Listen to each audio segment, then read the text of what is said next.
So, well, the topic of my sermon today is the power of a dedicated life. And it is a figure that you have to guess now. This person was an educator, a manager. He was a worker. Forget the S, that's a mistake. He grew up in the countryside. He was faithful in the little things, had a gentle, calm and quiet and friendly spirit,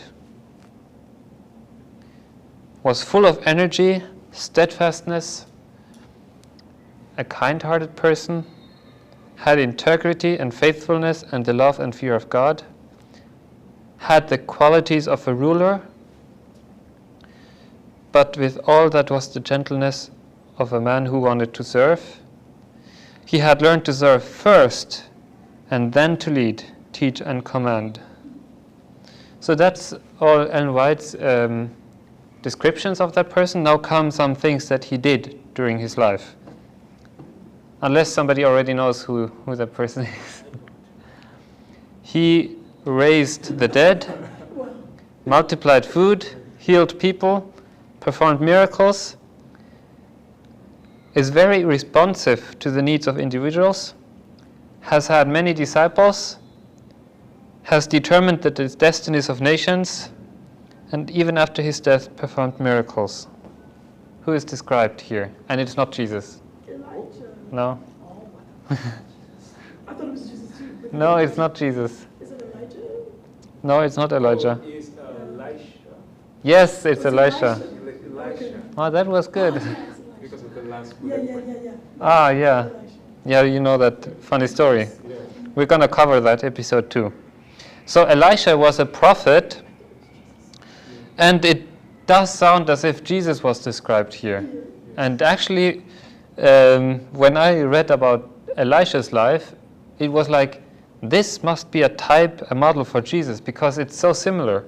And his character also resembled a lot to that of Jesus. And there are more comparisons between him and Jesus. Twice there was a resurrection of the dead through Jesus and Elisha, although Jesus raised more than two. Yeah, but in Elisha there was two people that he raised from the dead. There was a multiplication of food and of oil. Both healed lepers. So incredible that this prophet is so similar to Jesus. And it's even, it's just interesting to note that Elisha never wrote a book in the Bible. If he did, that would have been a very special book. But what he did, everything he did had incredible influence. I just want to show you a summary of all his miracles. And I think he's second to Moses in performing miracles. Just take a look of all the miracles that he performed during his life.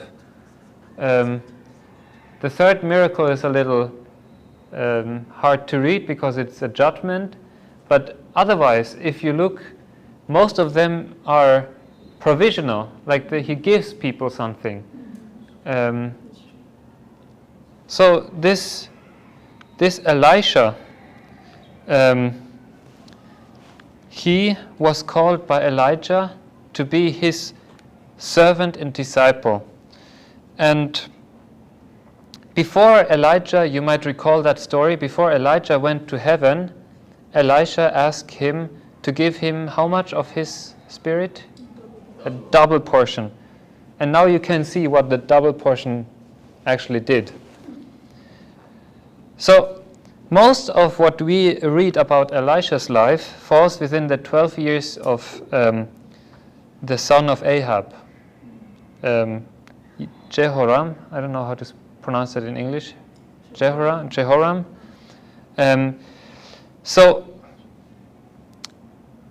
if you look at the miracles during that 12-year reign of that godless king, most of the miracles were to solve everyday problems, but also raising the dead.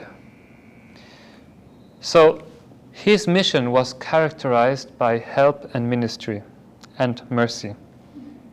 But he was also a prophet of judgment. You see at least 2 judgment miracles, right? The bears and the boys, and Gehazi, who becomes who gets the leprosy of Naaman. But the majority of what he had to do was a peaceful mission. Now imagine there is a wicked king, and this prophet focuses on peace and mercy. That is quite remarkable. And there is a quote from Ellen White. She writes, "His task was to build up and strengthen the work that Elijah had begun, to teach the people the way of the Lord." I like that, to teach the people the way of the Lord. So Elisha had great influence on politics. He rescued the army of Jehoram, even though he was a wicked king, from the hands of the enemies, and gave him a great victory.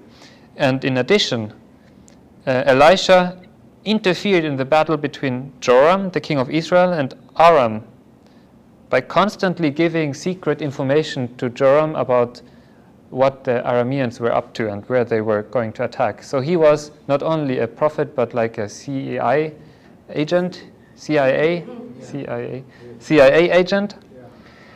In one occasion, he even struck all the Arameans blind and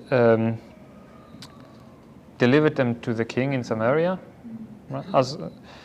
But even though he was so loyal to his people, who were actually following not God most of the time, he did not prevent, this loyalty did not prevent him to heal the enemy, Naaman, right? He was one of the Arameans who were attacking. So he must have been an incredible personality. And he also announced that when Samaria, the capital of the northern kingdom of Israel, was besieged, salvation would come the next day. That was the story where the lepers went out to the camp and brought the news that God had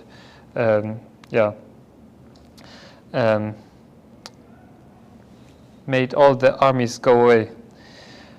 So despite all these kindnesses, King Joram did not turn away from his evil path in serving the idols. So finally, at the end of the time of Joram, Elisha had to initiate the judgment on the house of Ahab that Elisha had announced. So he went and anointed Jehu to be king, and this led to conspiracy against Jehoram, and Jehu killed all the people from Ahab's house.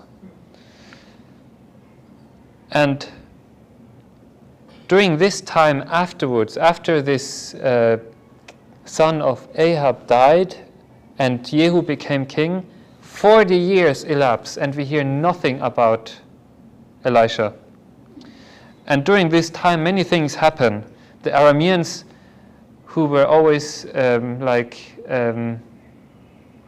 who were before at that time, Elisha was always the secret CIA.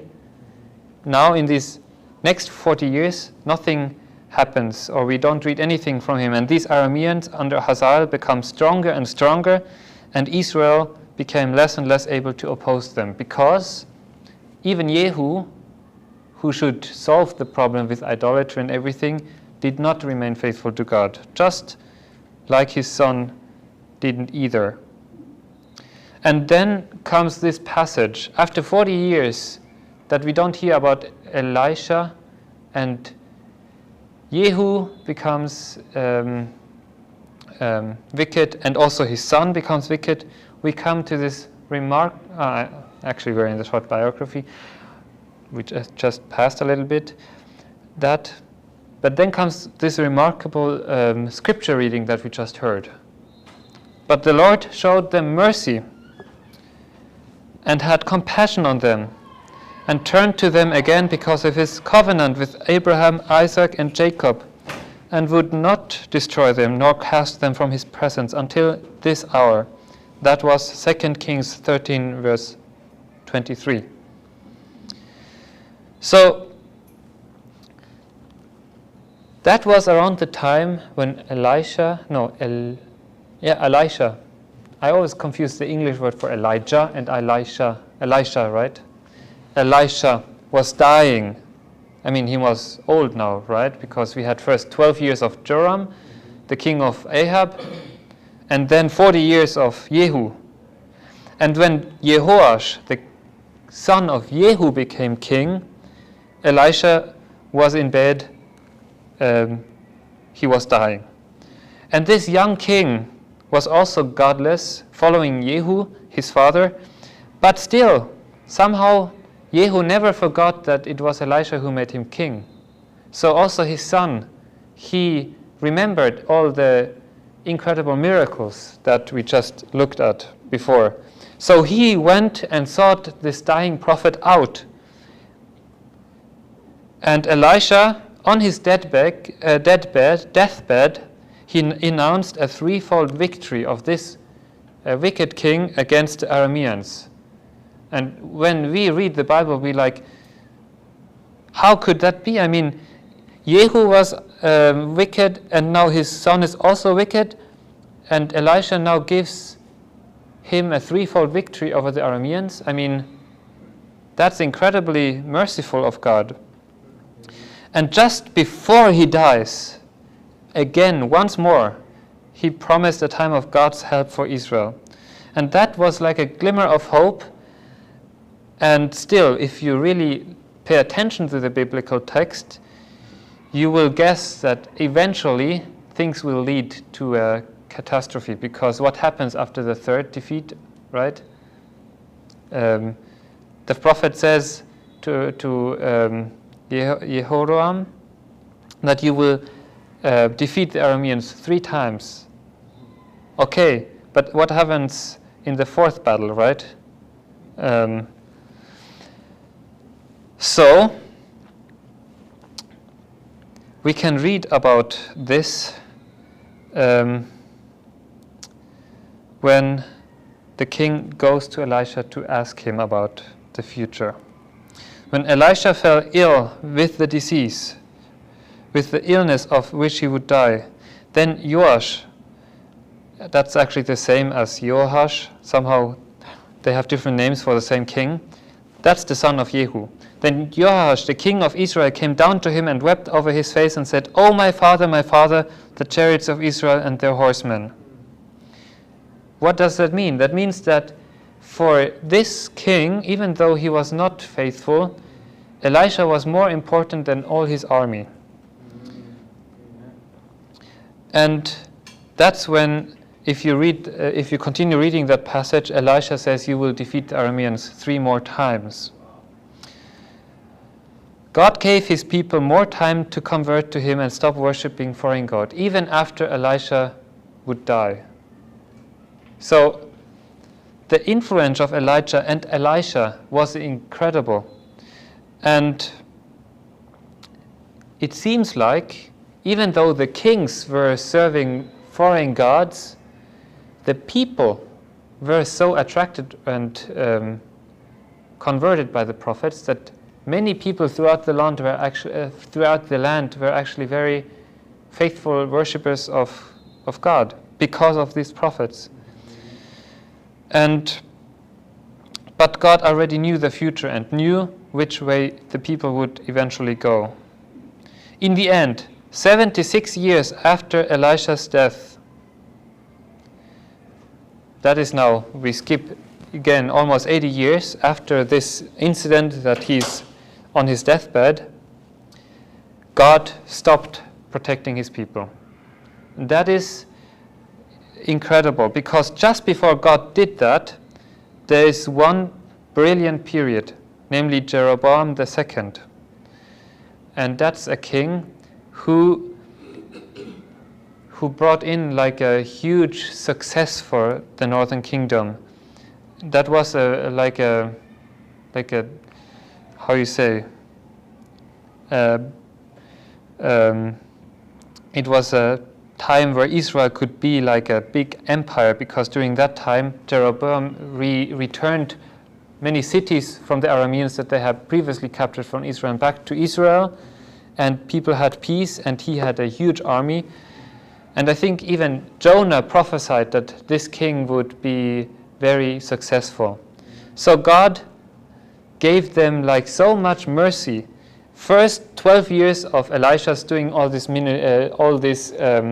miracles. Then 40 years where we don't hear anything about Elisha, but at the end of that 40 years, Elisha says you will be victorious 3 more times against the Arameans. And then 60 years afterwards, God rises up a king, Jeroboam II, and gives like a huge, like prosperous era. But after that the people still didn't convert or still didn't follow God, he gave them finally over to the Assyrian captivity. And it's actually a very interesting story. When we come to the incident that Dr. Paul said, because even after the death of Elisha, he resurrected people, right? Or did miracles. There is a funny episode and that we will read together, which is in 2 Kings 13:20-21. Elisha died, and they buried him, and the raiding bands from Moab invaded the land in the spring of the year. So it was, as they were burying a man, that suddenly they spied a band of raiders, and they put the man into the tomb, in the tomb of Elisha. And when the man was let down and touched the bones of Elisha, he revived and stood on his feet. So I can still remember when the first time I read that story. It's not like one of the most common stories in the Bible, but it should be very, very popular story. But at the time I imagined it like this: the people carrying the body quickly threw the corpse into the grave because they had to run away from the Moabites, right? But then the formerly dead man got up on his feet. I don't know how that happened, but I just imagined. And he climbed up and said and shouted, wait for me, and ran after them too. Yeah. And now, who did the people finally run from? The Moabites, or like the zombie or this raised dead who came up from the grave and running, please wait for me? I mean, that's a funny story, right? But and also, like in the Jewish history, Josephus, he's like a history writer, and he said that actually these people who threw that man into the tomb, they were criminals, and they had to dispose of their like murder victim.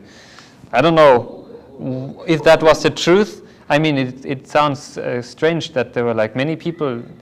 It would like maybe be like a burial service, right? I mean, why should there many people go and bury a murder victim? I mean, that doesn't make sense.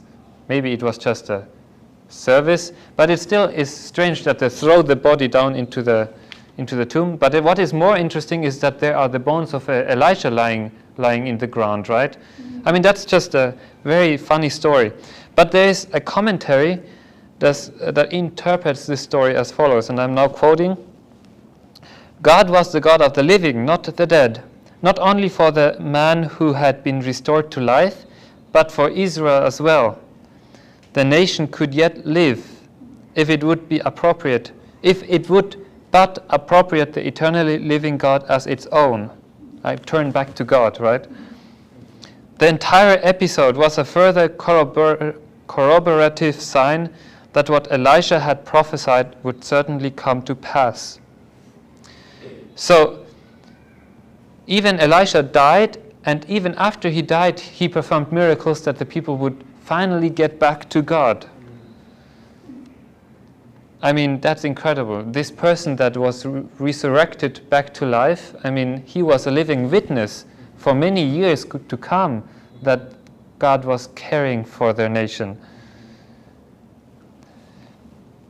So, just the story of Elisha is an incredible story of God doesn't want to let go of his people.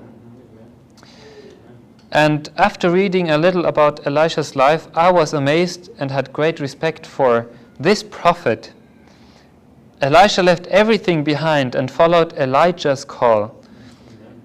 Even after Elijah went to heaven and Elisha had to stay behind, he became one of the greatest prophets. And so, if we want to find an application for our lives, when we look at the life of Elisha, how he was this incredible prophet, we can easily think to ourselves, well, no, that doesn't apply to me, because after all, I will never be a prophet and will not perform this crazy amount of miracles. And it is interesting that, first it was interesting that Ellen White wrote so much about his personal character, like how he was a meek and kind and selfless person, and she also writes a lot about our personal lives when she tells the story of Elisha. And the following quotes, they encouraged me. And that's actually from Prophets and Kings, when she wrote about Elisha. A man or woman may be in the active service of God while engaged in the ordinary, everyday duties, while felling trees, clearing the ground, or following the plow. The mother who trains her children for Christ is as truly working for God as the minister in the pulpit. Some of us may think that others are better suited to do great things for God because we don't feel like we have an extraordinary amount of special talents or gifts. But there's another very important quote following the preceding one. Success depends not so much on talent as on energy and willingness. It is not the possession of splendid talents that enables us to render acceptable service, but the conscientious performance of daily duties, the content, spirit, the unaffected, sincere interest in the welfare of others. I don't know about you, but I just think that this quote is incredibly special. Success doesn't depend on talent, which is very nice, and also the unaffected, sincere interest in the welfare of others. If God would give us that, I think that's incredible. And White even has an appeal when writing about Elisha, and I want to take this an appeal for us. The call to place all on the altar of service comes to each one of us, not just on Elisha when he was plowing and Elijah asked him, "Will you follow me as my disciple?" We are also asked, but we are not all asked to serve as Elisha served. Not are we all bidden to sell everything we have, but God asks us to give his service the first place in our lives, to allow no day to pass without doing something to advance his work on the earth. And this is a very interesting sentence. God asks us to give his service the first place in our lives, to allow no day to pass without doing something to advance his work on the earth. And that something doesn't need to be like the biggest miracle or some crazy evangelism series. Just something. And God can give you an idea what that something might be. And he does not expect from all the same kind of service. One may be called to ministry in a foreign land. Another may be asked to give of his or her means for the support of gospel work. God accepts the offering of each. It is the consecration of the life and all its interests that is necessary.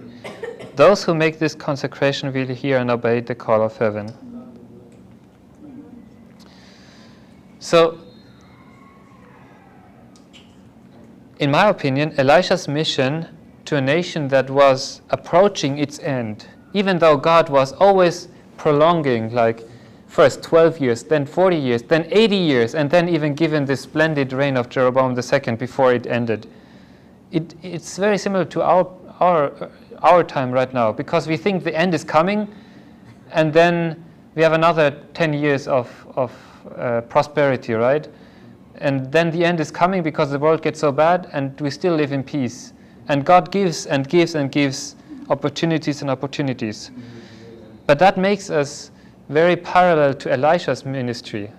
And as Elisha, he was there to solve everyday problems, to give bread and oil to this woman who wanted to not sell her boys to slavery. There's this story, very touching story, or where Elisha gives food to his disciples who found some vegetables, but they were poisonous. So he was serving his people, and that made a big impact on society. And we also know that this world will soon come to an end. God has mercy on us humans, which is why he has not yet come. If we consecrate ourselves to God, God will make us a blessing for our fellow human beings, just as Elisha was a blessing to his. Maybe our impact will be so great that even after we died, we will still affect other people's lives, as did the bones of Elijah. And maybe, we have no idea, maybe we will even, in a positive way, impact like the course of nations. I don't know. I mean, Elisha was just a simple man on the field when he was plowing, when Elijah came and asked him to consecrate his life to God.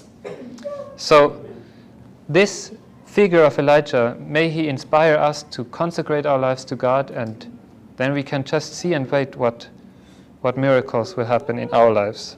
Amen. Amen.